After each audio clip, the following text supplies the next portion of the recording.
Our lesson today is going to be in 2 Samuel, the 11th chapter. And we'll be starting with verse 1.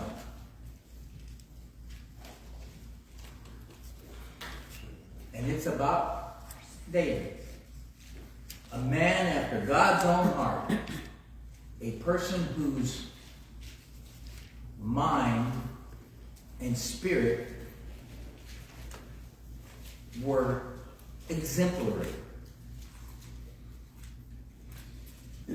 I'm not sure that there's a whole lot of us that God would say that we're a person after his own heart. But David was naturally one of the better people of all time. But David was human. That means he's fleshly, and that means he is subject to the same problems as everybody else. So before we really get into 2 Samuel, keep your finger there. And we're going to look at Romans, the 7th chapter.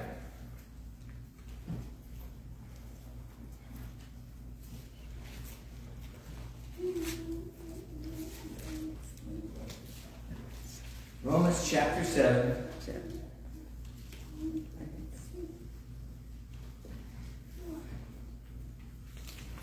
And we're down to verse...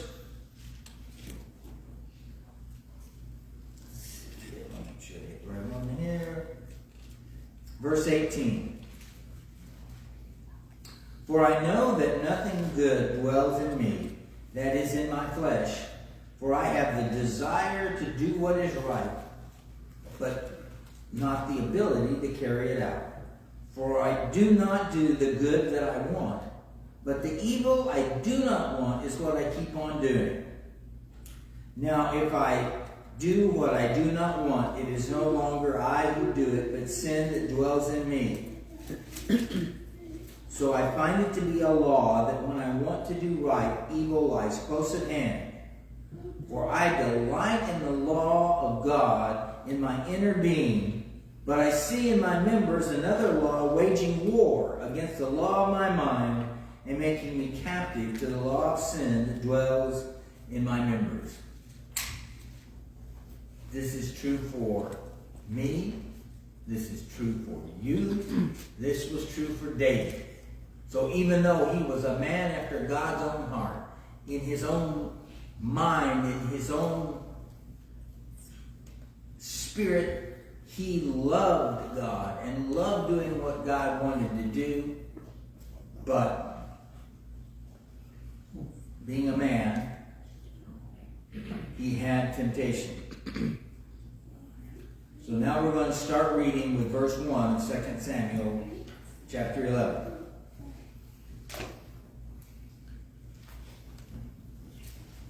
In the spring of the year, the time when kings go out to do battle, David sent Joab and his servants with him and all Israel, and they ravaged the Ammonites and besieged Rabbah.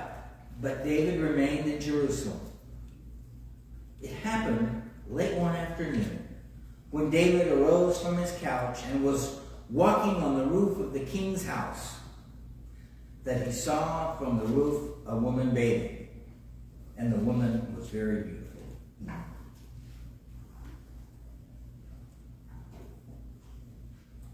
There's nothing wrong with going up to your roof and taking a walk.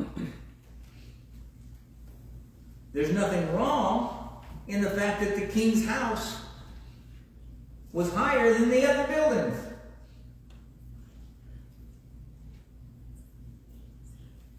But as he was walking, he saw a woman bathing, and she was beautiful. Now, David had a choice. There's 4 corners on every roof. There's 4 sides. He had 3 other places to go. He didn't have to get down off the roof. He just go look someplace else. But he didn't.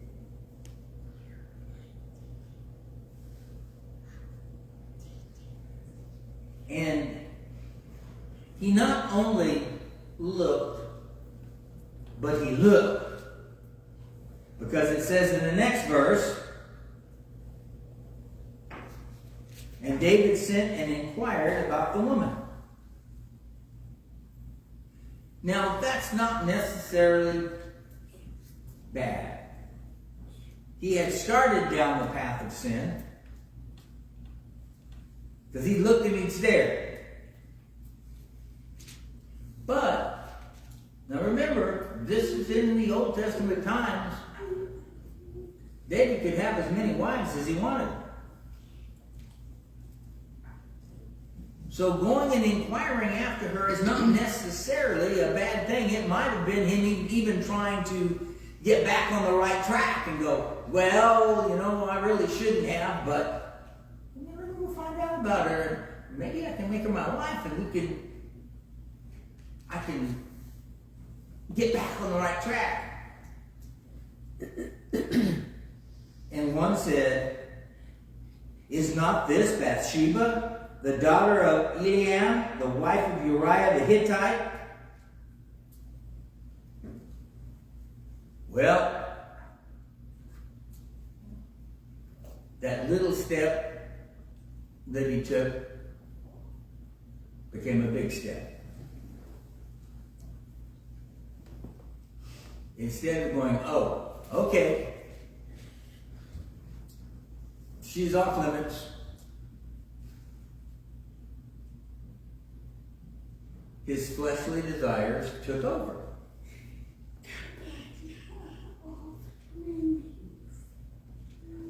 So David sent messengers and took her. And she came to him and he lay with her. Now she had been purifying herself from her uncleanness. And she returned to her house.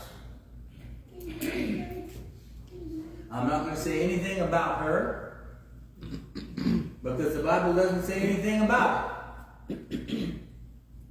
But we've learned in our world that when the greater wants something, it's pretty hard for the lesser to say no. We don't know because God doesn't think it's that way, doesn't think it's important, because the problem is not with Bathsheba. We're talking about David. And that's something that's really important. Way too often we start looking and pointing fingers at everybody in the world instead of settling on yourself. And since this story is about David, who is the one that really needs to be concerned with? David. What did he do? He went from looking to desiring to seeking. And when he found out that even though he was king, she was not lawfully available to take him. That's quite a slide down the path of sin, isn't it? For a wonderfully great man. That's a big, deep slide. But it doesn't end there. And the woman conceived, she sent and told David, I am pregnant. Now he's in trouble. I guess like way too many people in this whole world, it won't happen to me. I can get away with it. Nobody will see. Nobody will know. Guess what? Your sin will always find you out. The thing is, though, now he's in trouble. See, he hasn't been thinking about anything except what he wanted. Was he thinking about his reputation? Was he thinking about the country? No. Was he thinking about her and her reputation? Was he thinking about her husband, who was one of his generals? No. None of those things was he thinking about. But now he was forced to think about it. And worse than that. Because today, if the president goes out and has 75 affairs, it'll look bad. It'll look really bad. But you have to remember that in the kingdom of Israel, the punishment for adultery was death by stoning. Now, I'm pretty sure the king could find a way to get out of it. But she's in deep, deep trouble now. He's in trouble. She's in worse trouble.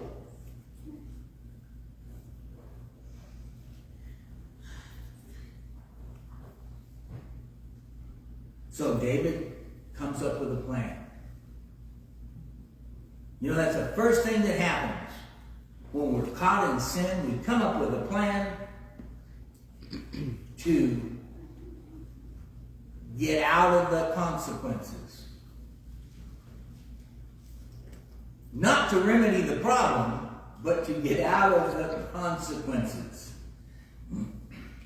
So David sent word to Joab, "Send me Uriah the Hittite." And Joab sent Uriah to David. When Uriah came to him, David asked how Joab was doing and how the people were doing and how the war was going. He had a good excuse. I brought him home, and I've now given a good reason why he's here. Everything is going to be cool. Then David said to Uriah, "Go down to your house and wash your feet." And when Uriah went out of the king's house, there followed him a present from the king. But Uriah slept at the door of the king's house with all the servants of his lord, and did not go down to his house. Uriah's thrown a monkey wrench in the plan. Here David has got a really great plan to get away with his sin. It's a great plan. Wonderful plan. Guy has a beautiful wife. He's been out on the battlefield. Problem solved. No. When they told David Uriah did not go down to his house, David said to Uriah, "Have you not come from a journey? Why did you not go down to your house?" Uriah said to David, "The ark and Israel and Judah dwell in booths." In other words, they're all encamped in tents out there on the battlefield. "And my lord Joab and the servants of thy Lord are camping in the open field. Shall I then go to my house to eat and to drink and to be with my wife? As you live and as your soul lives, I will not do this thing." Those who've been in the military, or those who have been in law enforcement, you have some good leaders, and you have some mediocre leaders, and you have some poor leaders. And then you have those that you would charge into hell with a glass of water to follow them, because they have earned your respect, and you would not question doing anything. Well, that's what Uriah the Hittite was. He's the kind of a man that you want on the battlefield to lead your troops because he's not going to do anything. He's not going to have his men do anything that he wouldn't do himself. He's the kind of man that they would follow anywhere. I bring that up because this next part shows how far David has fallen, not just as a good man, but as a good king.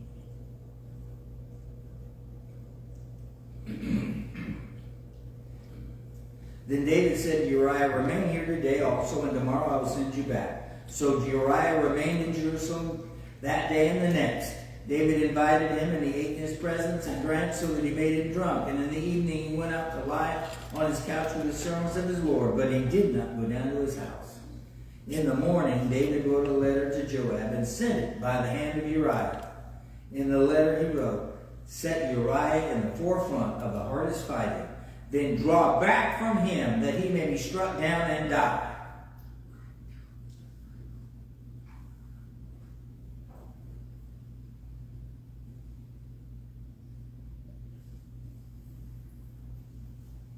That would be called treason. Not just murder, but treason. This is a general in the army of the Lord. And he is obviously a man that the men will follow. He is a great general. His death is going to hurt the nation of Israel. But David has gotten himself in such a bind that he can't get himself out.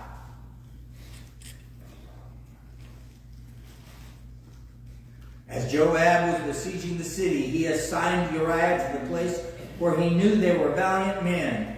And the men of the city came out and fought with Joab, and some of the servants of David among the people fell, and Uriah the Hittite also died. Then Joab sent and told David all the news about the fighting, and he instructed the messenger. Now this is important.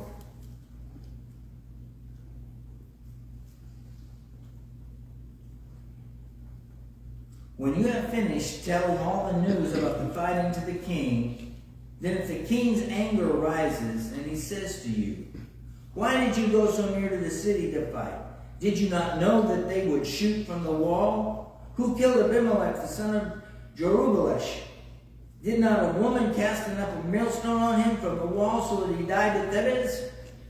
So why did you go near the wall?"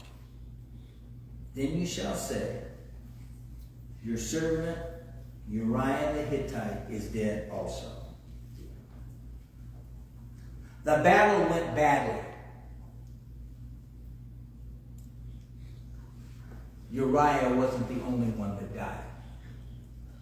The battle went badly.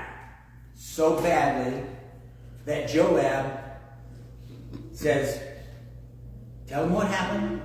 And if the king gets mad, and I know he will, and says, 'Are you stupid? Don't you remember what happened at this battle and that battle? Why did you not follow good procedure? You know exactly not to do that. Why did you do that?'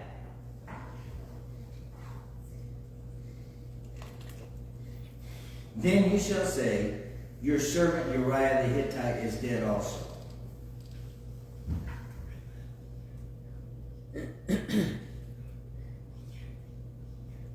Joab knows the king is going to be upset. But he tells God, "Well, when that happens, you just tell him Uriah the Hittite is dead also." It doesn't matter that the battle went badly. It doesn't matter that a whole lot of people are dead. Uriah the Hittite is also dead. How far that little sin has taken this godly man and a godly and a good king. So far down.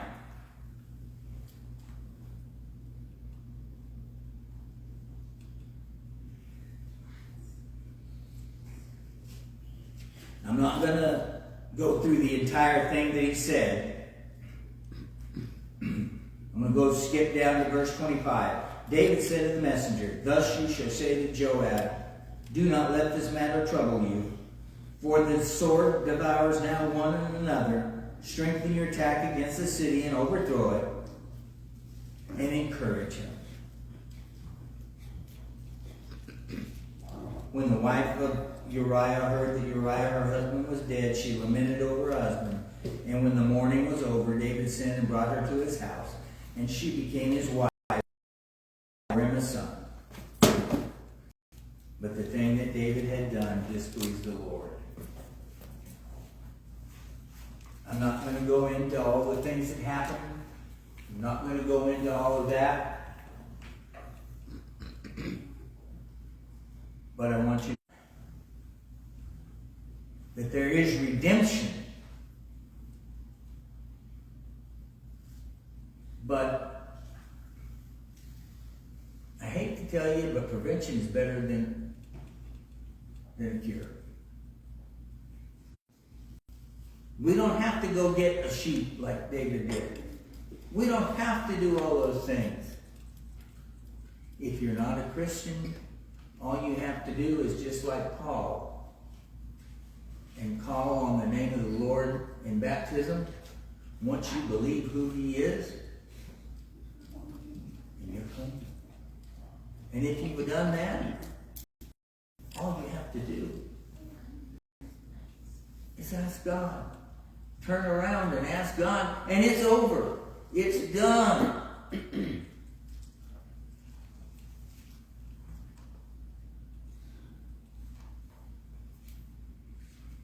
David was, they catch up with you.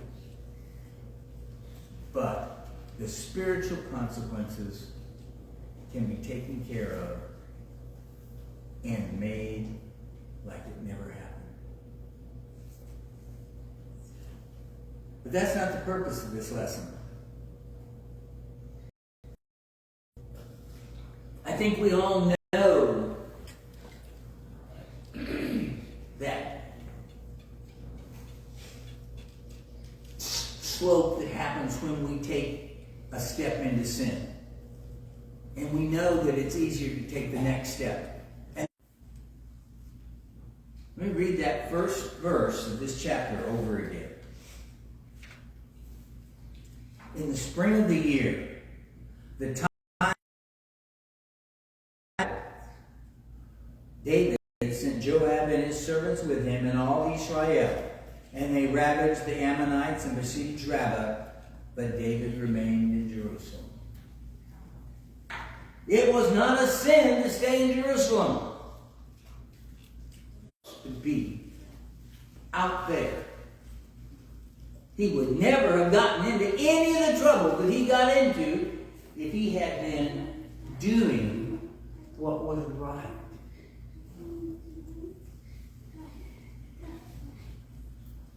Sometimes we get so caught up on the legalistic things and forget about the attitude. David's attitude was wrong. He wasn't concerned with doing the right thing. Who knows what his reasoning was? It might have been pretty good reasoning. But he wasn't concerned with doing what he was supposed to do. Before sin ever gets a chance to get a hold of us, almost always what happens is we lose our dedication to do what's right. We're in the wrong place at the wrong time in the wrong frame of mind. You know, I'm pretty sure that that's not the only time in the world that there was a woman bathing on a rooftop near that palace. Mm-hmm. But he was in the wrong place at the wrong time in his own heart. Can can slide so far down. So can we. So we need to ask ourselves before we do anything, not just is it sinful, not just is it commanded by God. We have to ask ourselves, is this the right thing to do? Is this the right thing to do in this instance? And I'm convinced if we do that, 90% of the temptations that are out there we won't be up against.